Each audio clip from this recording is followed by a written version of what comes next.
ही हमारी एमबी रोहित का प्रारंभ हो चुका है। एमबी क्लब के कई उदाहरण हमारे सामने हैं।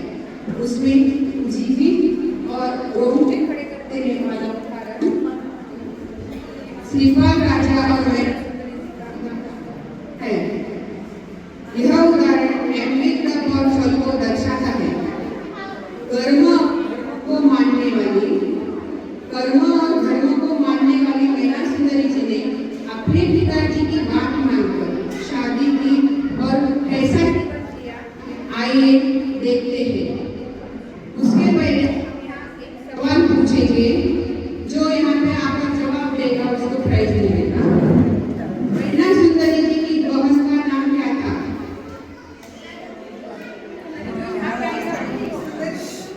का रोल कर रही है प्रिया गादिया। उज्जैन की राजकुमारी मीना सुंदरी जी का रोल कर रही है साक्षी शाह। श्रीपाल राजा का रोल कर रही है वर्षा।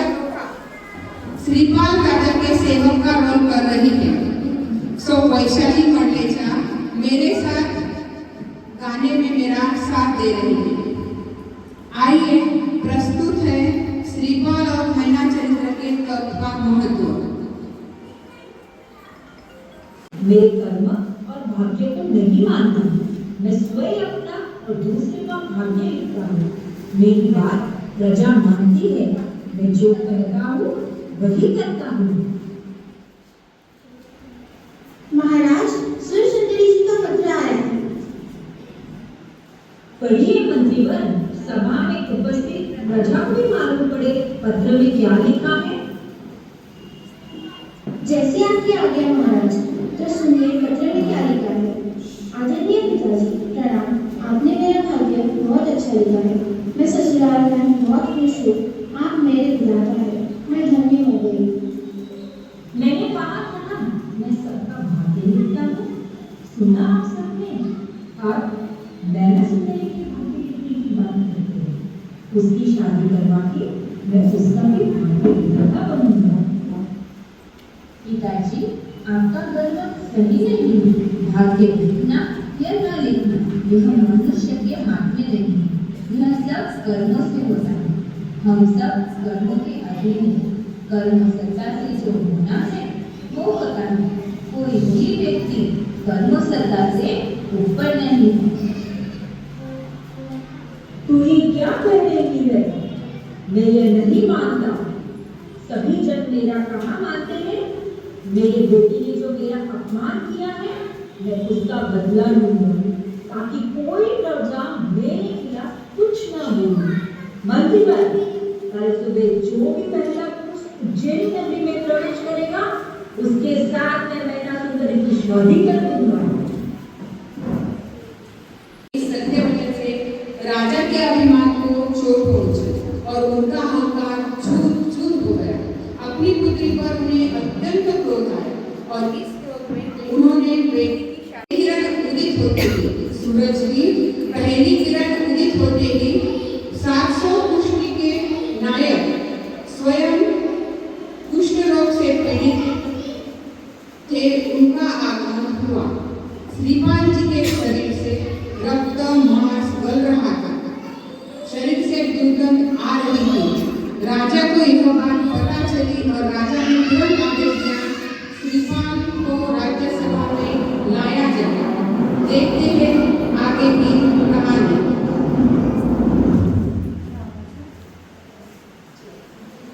श्रीपाल, तूने मेरी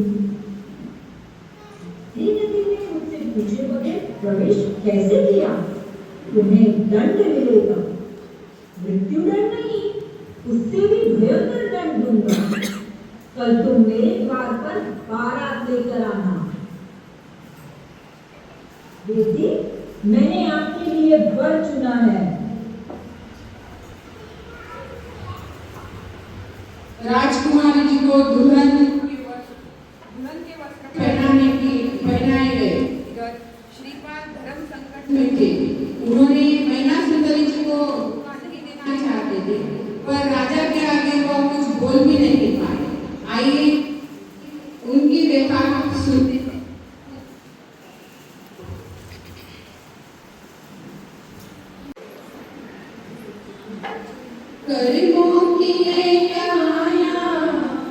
कर्मों की है माया, कोड़ी मुझे बनाया। कर्मों की है ये माया, कोड़ी मुझे बनाया। अब जी रहे हम तो तेरे नाम के सहारे। अब जी रहे हम तो तेरे नाम के सहारे। कर्मों की है ये माया, मुझे मौत दे दे भगवन। मुझे मौत दे दे भगवन, या तू मुझे भुला ले। तेरे नाम के सहारे, तेरे नाम के सहारे। कर्मों की है ये माया।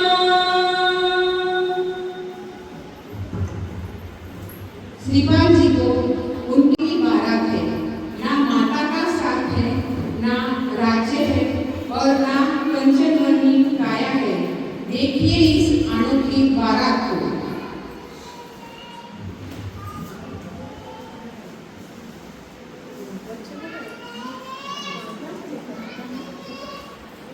सज रहे अरे हाँ, के सज रहे अरे हाँ, ओ सज रहे देखो श्रीपाल निराले दूल्हे।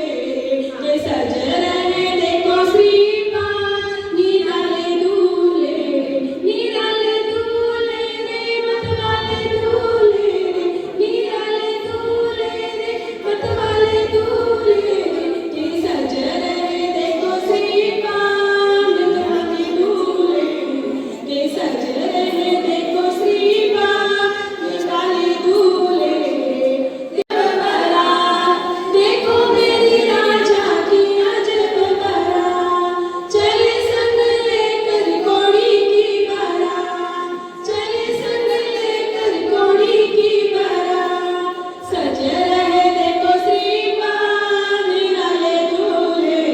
के सज रहे देखो श्रीपाल मतवाले दूल्हे। के सज रहे देखो श्रीपाल निराले दूल्हे।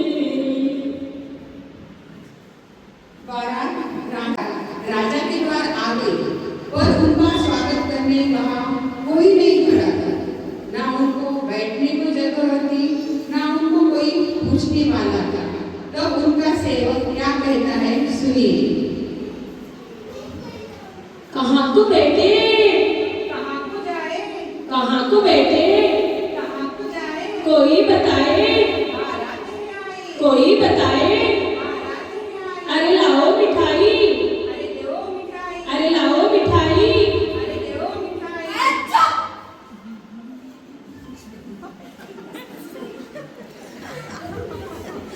राजा सोच रहे हैं क्या किया जाए, पर उनको कुछ समझ नहीं आ रहा। उन्होंने अत्यंत क्रोध में अपने बेटी की शादी का निर्णय किया। अब मैना सुंदरी जी वरमाला लेकर आ रही है। माला में पिरो कर फूल, फूल में पिरो लिए अरमान। माला में पिरो कर फूल, फूल में पिरो लिए अरमान। इस मधुर मिलन की बेला में मैंने बकाम में बसाए भगवान। माला में पिरो कर फूल, फूल में पिरो लिए अरमान। इस मधुर मिलन की बेला में मैंने मन में बसाए भगवान। माला में पिरो कर फूल, फूल में पिरो लिए अरमान। कब सिख मेरे मन में तमन्ना, हाथ में ले अरमान।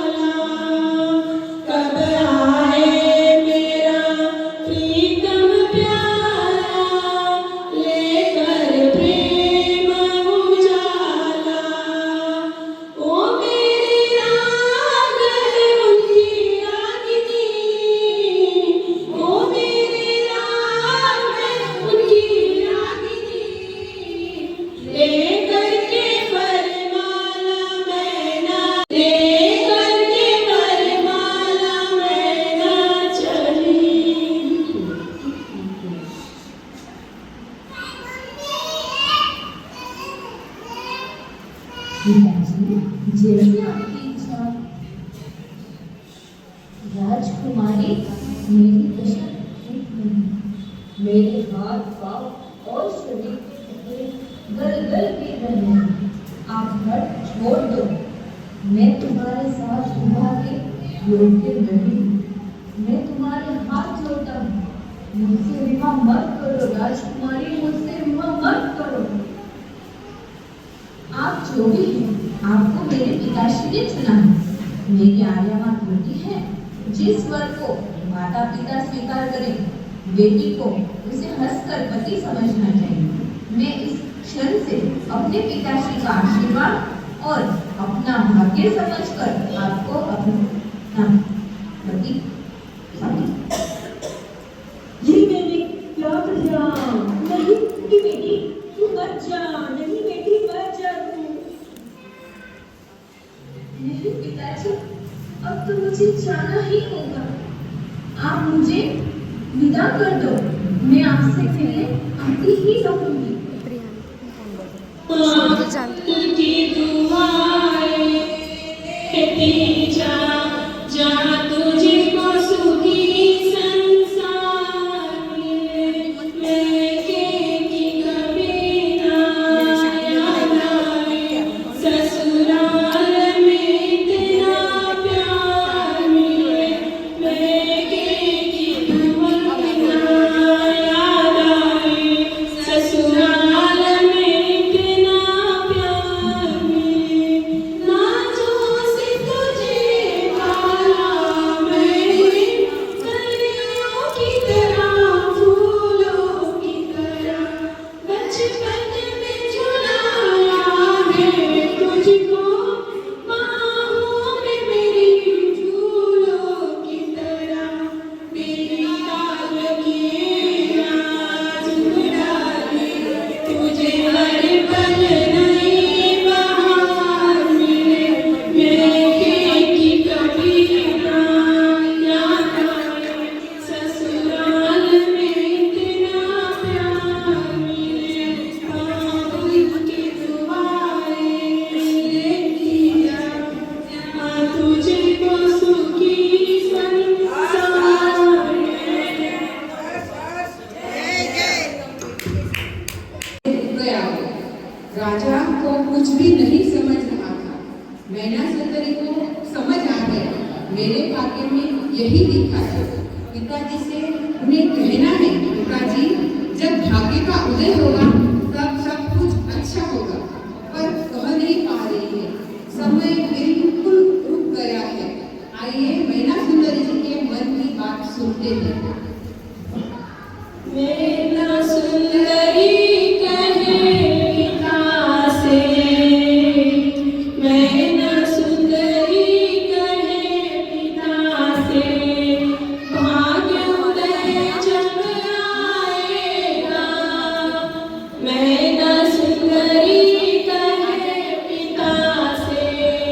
भाग्य उदय जब आएगा, कोड़ीपति जो दिया आपने, कोड़ीपति जो दिया आपने, कामदेव बन जाएगा। मैना सुंदरी कहे पिता से, भाग्य उदय जब आएगा।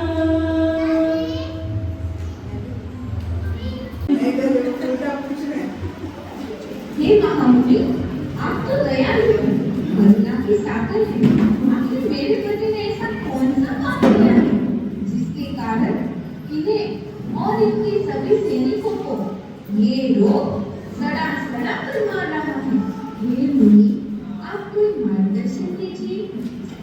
ये सभी मैं तुझे बताऊंगा। तेरे पति और सैनिकों की ये दशा कैसे हुई? सुनो सभी। श्रीपाल राजा का जो पूर्व भाव में श्रीकांत राजा था। राजा को शिकार का शौक था। वह जंगल में शिकार करने जाता और मृग की हिंसा करता था। एक दिन जंगल में जाते हुए राजा को एक धनुष मुनि दिखाई दी। वह उनके पास जाता है और 700 सैनिकों के सामने मुनि को मुश्किल करता है, उबड़ा पड़ता है। उनकी बात अवहेलना करता है। सैनिक भी उनके ऊपर हंसते रहे और उन्हें बार बार कोई पुष्टि करते गए। मुनि की अवहेलना करने के कारण इस भाव में इन्हें यह रोग उत्पन्न हुआ है। हे महामुनि, आप तो करुणा के सागर हैं। क्षमा कर दीजिए मुनिराज, क्षमा कर दीजिए, कोई मार्ग बताइए।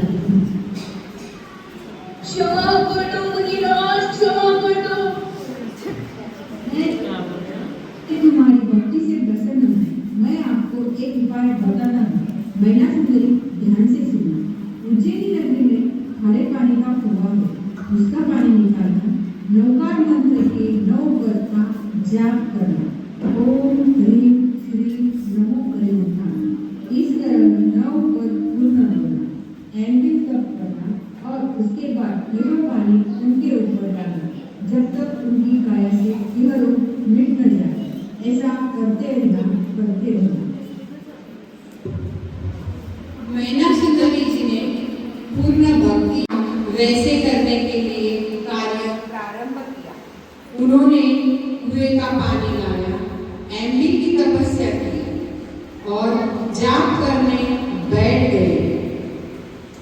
ओम ह्रीं श्रीं नमो हरिहंताय, ओम ह्रीं श्रीं नमो श्रीधाराय, ओम ह्रीं श्रीं नमो आयर्याय, ओम ह्रीं श्रीं नमो वज्रायाय, ओम ह्रीं श्रीं नमो नैसवसाय, ओम ह्रीं श्रीं नमो नादस्य, ओम ह्रीं श्रीं नमो रसनस्य, ओम ह्रीं श्रीं नमो चरितस्य, ओम ह्रीं श्रीं नमो तपस्य। जाप का पानी उन्हें लगाया और सैनिकों पर छिड़काया। पहले दिन तो काया में कुछ भी सुधार न हुआ। पर वे सब निराश नहीं हुए। सबने पुनः दूसरे दिन एम्बिल की तपस्या की, जाप किया और मैना सुंदरी जी ने पानी का छिड़काव किया। काया में दूसरे दिन थोड़ा सा सुधार आया। ऐसे करते करते उन्होंने पूर्ण 9 दिन तक यह कार्य किया और 90 दिन ऐसा चमत्कार हो गया, ऐसा एम्बिल का फल मिला कि श्रीपाल जी और उनके सैनिकों की काया पूर्ण कंचन वर्णी हो गई। उनके काया से यह रोग मिट गया। बोलिए जिन शासन देव की जय। एम्बिल की तपस्या करने वालों को धन्यवाद। इस नाटिका का उद्देश्य द्वारिका नगरी का रक्षण इस एम्बिल तप के कारण होता था। जब नगरी में एम्बिल नहीं हुआ, जिस दिन नगरी में एम्बिल बंद हो गया, उसी क्षण इस महामहिम भव्य दिव्य सुशोभित द्वारिका का विनाश हो गया। और आज वर्तमान में चल रहे युद्ध को देखते हुए मेरे मन में यह नाटिका का ख्याल आया कि मैं यह नाटिका आपके सामने रखूं। मेरी और मेरे सहयोगी टीम की ओर से मैं यह कहना चाहती हूँ कि सभी जन अपनी अपनी शक्ति अनुसार एक तो भी एम्बिल करे, क्या पता युद्ध रुक जाए और पूरे विश्व में शांति ही शांति हो। आप सबने